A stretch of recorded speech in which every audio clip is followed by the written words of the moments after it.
Deux expressions sont devenues omniprésentes dans l'actualité, le big data et l'open data. On dit que le big data repose sur les 3 V. Un grand volume de données, la variété quant au domaine touché et la vitesse de mise à jour. La croissance du big data est facile à expliquer. Le monde est de plus en plus numérique. Quand on achète un bien, quand on choisit une musique ou un film en streaming, quand on s'exprime sur les médias sociaux, quand on remplit un formulaire pour un service public en santé, en éducation, ou encore à la bibliothèque publique, on laisse partout des traces numériques qui sont stockées, catégorisées dans un centre de données. La croissance du big data est donc facile à comprendre. L'open data est un phénomène un peu différent. Il repose sur l'accessibilité des données, le fait que le grand public et les groupes de la société civile puissent avoir accès aux données initiales, aux données primaires, que ces données puissent même être lues par des ordinateurs différents, y compris des ordinateurs personnels. Et enfin, que chacun puisse interpréter librement les données et faire part de ses convictions, de ses choix, de ses résultats à partir de ces données. On comprend aujourd'hui que les deux ensembles se recoupent partiellement du moins. De grands fichiers de données dans lesquels on trouve des milliers d'informations, des données qu'on dit désagrégées, des microdonnées, sont accessibles. On peut les compiler, les traiter soi-même. Cette zone d'intersection, c'est précisément là où on se trouvera. Mais quelle est l'origine de cette tendance, de cette volonté, de ce mouvement vers l'open data? En fait, il faut remonter aux années 2000. Des gens de plus en plus nombreux ont commencé à réclamer cette accessibilité. Et s'il faut trouver tant bien que mal un moment et un lieu, c'est 2007, décembre 2007, en Californie, à Sébastopol. Des gens se sont réunis pour établir une charte et des principes directeurs. Ces principes ont été au cœur de la campagne de 2008. Et en 2009, quand le président Obama a pris ses pleins pouvoirs, il a signé rapidement 2 décrets qui instituaient aux États-Unis le gouvernement ouvert, open data, à partir des principes qui avaient été établis. En 2013, les pays du G8 ont fait la même chose en établissant une charte pour l'accès aux données par le grand public. Et on a vu rapidement s'établir des portails web pour télécharger les données aux États-Unis, au Royaume-Uni, en France, au Canada. Et notamment avec Statistique Canada et l'initiative de démocratisation des données. Le gouvernement du Québec a été aussi de l'avant en créant son propre portail avec des centaines de bases de données qui couvrent l'agriculture, l'éducation, la justice, le territoire et même les bibliothèques publiques. Des organismes internationaux et des organismes non gouvernementaux ont été de l'avant. Les Nations Unies, la Banque mondiale, des organismes de recherche. Bref, l'accès aux données est devenu synonyme d'une plus grande transparence, d'une capacité pour chacun de vérifier et de valider les faits à la source en pouvant retrouver les données premières qui ont servi, par exemple, à établir le taux de chômage chaque mois au Canada. Il faut aussi prendre en considération les transformations techniques ou technologiques, les innovations qui ont marqué le monde de l'informatique depuis une trentaine d'années. Je vais insister sur 4 causes. Pourquoi? Parce qu'elles sont associées à 4 outils qui vont nous être extrêmement utiles dans notre démarche. La première cause technique qui a favorisé l'émergence du big data et de l'open data, c'est fort probablement la standardisation des données en définissant des formats ou comment les données sont disposées et présentées dans des fichiers. Dans notre cas, on utilisait un format très répandu, le format CSV. Les variables et les valeurs sont séparées par des virgules et le fichier a l'extension .csv. Regardez l'exemple suivant. En première ligne, on retrouve le nom des variables et les lignes suivantes sont les 10 personnes retenues. Pour chacune, on a 3 informations. Ici, rien de très compliqué. Quand l'ordinateur va lire ce fichier, il va le transformer en une espèce de tableau très structuré, permettant le classement des données, le décompte ou encore leur croisement. La deuxième technique qui va contribuer à cette démocratisation des données, c'est la popularisation d'un langage informatique appelé Python ou Python. Il a été créé pendant les années 90, mais il s'est imposé au cours des dernières années.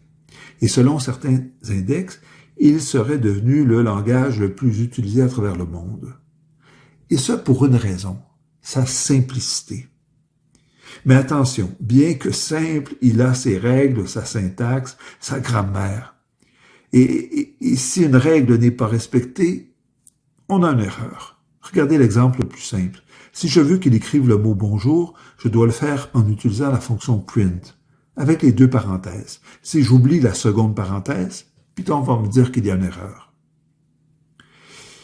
Ou si j'écris le mot print avec une majuscule, il va me le dire de la même manière. Il faut donc respecter les règles et on les apprend souvent en faisant des erreurs qui nous obligent à un peu de patience, voire à beaucoup de patience. La troisième technique qui va favoriser la prise en main par chacun des données publiques, c'est la création de modules complémentaires qu'on ajoute au langage Python. Dans notre cas, pour le traitement des données, c'est le module Panda. Il facilite de beaucoup le traitement. Il a ses propres fonctions. Pour l'utiliser, on importe le module et on appellera ces fonctions par un alias, défini dès le départ, par convention PD. Regardez, j'utilise une fonction pour lire mon fichier CSV, une autre pour lire les 5 premières lignes de la tête de la base. Et on verra qu'avec pareil module, on peut avoir la moyenne de l'âge des 10 personnes ou même dans quelle ville on retrouve le plus grand nombre de personnes dans notre base de 10 individus.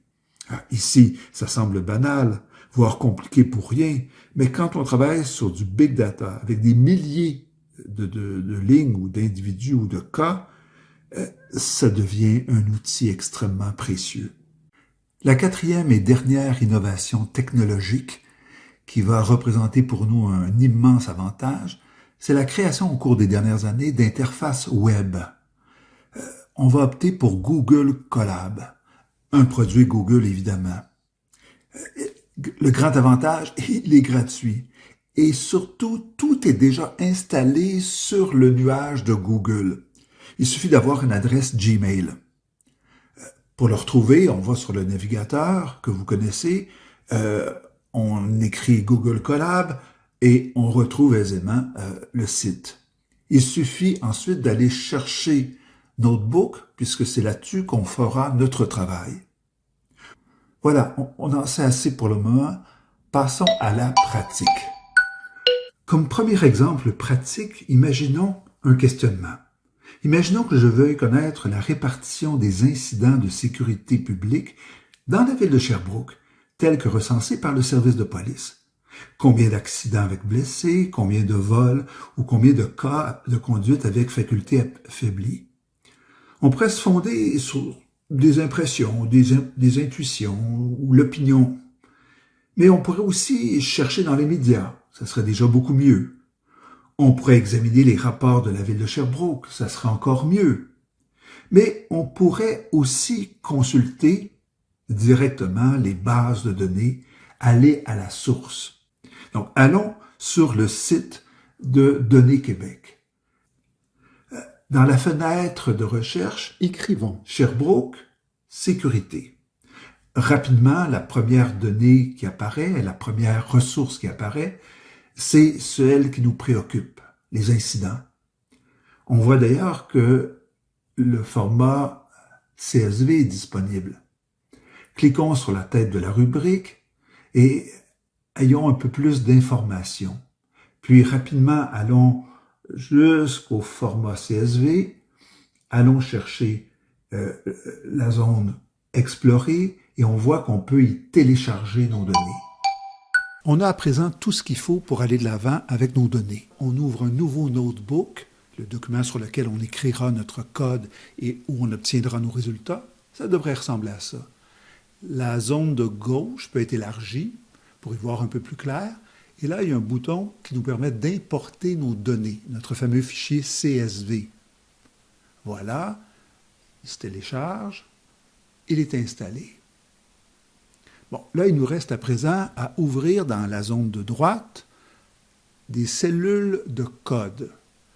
La première cellule, bien sûr, on va importer notre module.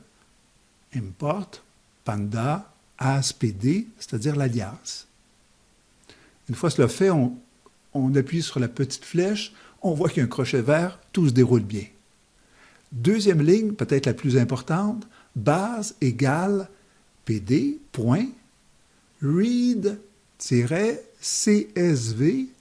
on ouvre les parenthèses, on les ferme, on place les guillemets, et là, on peut y placer le nom du fichier qui sera utilisé pour créer cette base-là. Voilà, on appuie sur la petite flèche, on voit qu'il y a le crochet vert, tout est beau, tout se déroule bien. On peut à présent réduire la zone de gauche pour y voir plus clair et avoir tout l'espace qu'il faut pour travailler la suite. Ça sera bref et simple, c'est les rudiments, mais une autre ligne de code, une autre cellule de code, on va aller chercher les 5 premières lignes de la tête du fichier. On appuie sur la flèche et là, on voit effectivement nos lignes avec les différentes variables qui nous préoccupent. Regardez la variable description. Regardez, elle est bien en majuscule. Les autres aussi sont en majuscule. C'est très, très important d'avoir cela en tête. On ajoute une autre cellule de code, base.shape, pour avoir les dimensions globales de la base en question. On appuie sur la petite flèche et il nous donne le résultat. 11 477 lignes et 8 variables. Bon, il y en aura peut-être un peu plus quand vous regarderez ce vidéo, parce que le fichier est régulièrement mis à jour. Ensuite, dernière ligne de code, base crochet. Là, parce qu'on veut aller chercher une cellule particulière, une colonne particulière de notre base de données. Et on utilise la variable description. On veut avoir la fréquence des différents crimes ou des différents incidents qui ont été commis. On utilise la fonction value-count et on ouvre et on ferme la parenthèse, on appuie sur la flèche et on obtient le résultat que l'on souhaitait. Voilà. 4219 vols, 1901 voies de fait. Et les autres incidents se déclinent pareillement. Voilà. Et pour garder notre fichier en question, on peut changer le nom tout en haut. Et voilà, il va pouvoir être sauvegardé sur Google Drive. On pourra le récupérer par après. Si vous vous êtes rendu jusqu'ici, bravo. C'est un premier pas. La prochaine fois, on ira un peu plus loin, notamment grâce à l'intelligence artificielle.